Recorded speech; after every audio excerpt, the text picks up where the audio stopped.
La sollicitation d'Hervé Renard par la Fédération ivoirienne de football a engendré dans le cœur de nombreux Africains de l'indignation et même de la tristesse.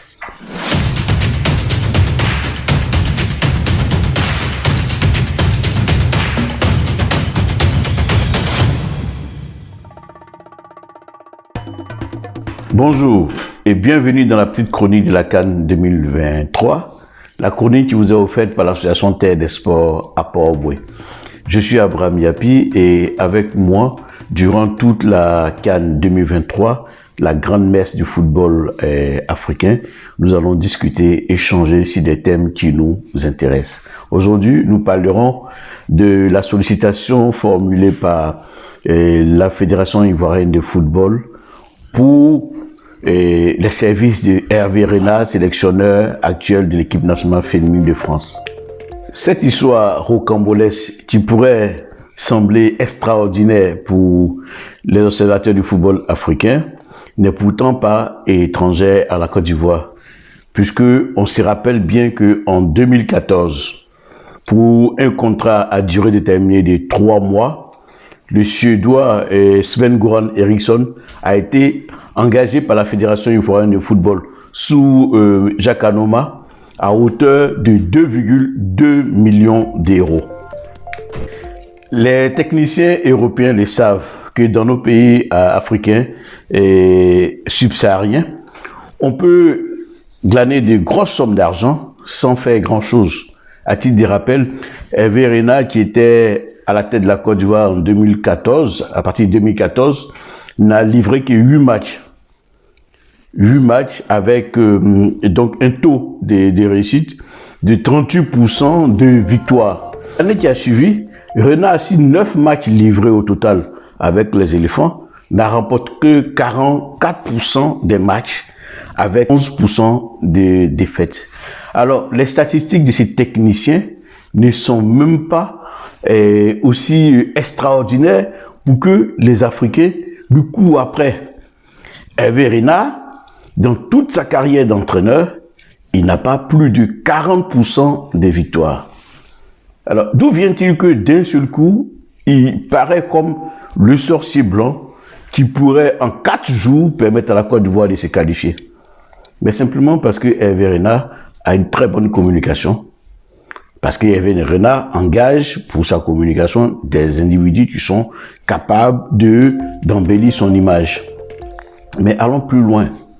Renard était ce technicien qui a eu la chance d'être engagé par un pays comme le Maroc, qui ne souffre pas du manque d'infrastructures modernes, mais qui a fini par jeter l'établi parce qu'au Maroc, il n'était pas désirable parce que ses résultats n'étaient pas aussi flamboyants. Nous rappelons bien qu'en Côte d'Ivoire, avant la CAN 2015, les techniciens étant dans le doute, ils avaient même menacé de démissionner, évoquant des questions d'implication des forces extérieures. Donc, Renard, en réalité, n'est pas un grand entraîneur.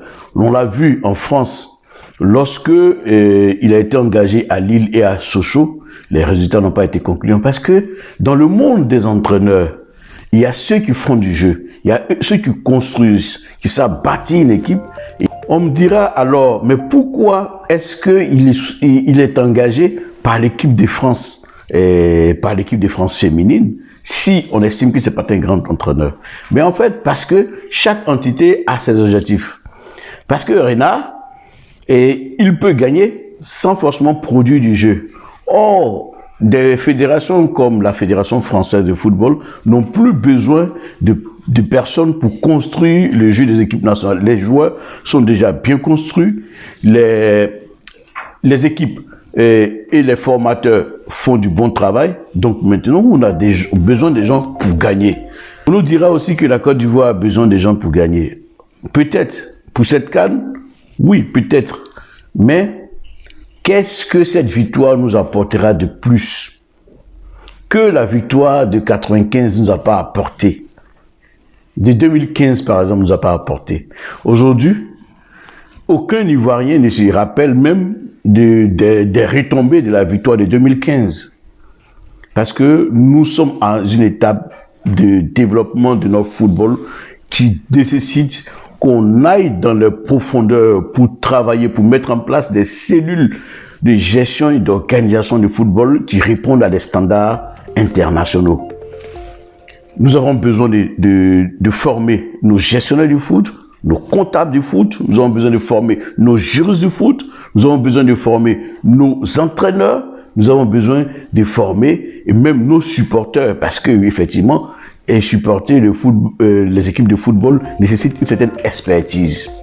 Alors, si l'État ivoirien, parce qu'il a dépensé des millions et des milliards, on va dire des milliards, pour organiser cette Coupe d'Afrique, pense qu'il faut forcément la remporter, attention, l'État ivoirien pourrait en retour et donc avoir des effets, des conséquences qui sont contraires à ce qu'il voulait en organisant cette Coupe d'Afrique. Par exemple, on a voulu peut-être diplomatiquement montrer que nous sommes un État aujourd'hui prospère qui accueille toute l'Afrique. Mais il y a eu des petits couacs dans l'organisation de cette Coupe d'Afrique-là qui peuvent être des tâches négatives dans cette image-là qu'on veut véhiculer, comme par exemple l'histoire des tickets et aujourd'hui l'histoire du sélectionneur. Mais il est temps, à l'image des équipes qui sont aujourd'hui en train de faire leur révolution, comme le Sénégal, comme le Mali, il est temps pour nous de créer des institutions qui soient à même de former nos techniciens. Nous avons des joueurs en Côte d'Ivoire qui, avec peu de moyens, sont allés jusqu'à remporter des trophées internationaux. Je prends l'exemple de Dao Lassina qui a remporté une Coupe d'Afrique avec les U17 alors que la Côte d'Ivoire n'a pas de championnat de jeunes. Je prends le cas de Rigo Gervais qui est parti avec San Pedro jusqu'à la finale de la Coupe d'Afrique des clubs. Alors, il y a du potentiel en Côte d'Ivoire. Il faut faire confiance aux techniciens locaux. Autant en Côte d'Ivoire aujourd'hui, on fait confiance aux chirurgiens ivoiriens, on fait confiance aux médecins ivoiriens, on fait confiance aux financiers ivoiriens, on fait confiance aux architectes ivoiriens. Il va falloir faire confiance aux techniciens ivoiriens. Il va falloir que la Fédération ivoirienne de football et le ministère des Sports réfléchissent à mettre en place des structures de formation de nos techniciens et qui leur permettent aujourd'hui de nous inventer un football à la sauce ivoirienne. Déjà, lorsqu'on sait les salaires qui a été donc versé à Jean-Luc Gasset, on estime que c'est un scandale pour un pays dans lequel le salaire minimum n'atteint pas 100 000 francs CFA. C'est un scandale. C'est indécent. Après, on peut nous dire que oui, dans ces salaires, c'est l'apport des sponsors, mais non, même ça, c'est indécent. C'est indécent que un entraîneur de football touche 7 fois plus qu'un ministre de la République.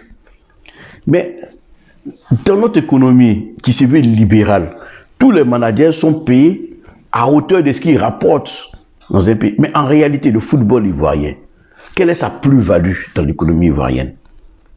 Quelle est sa plus-value?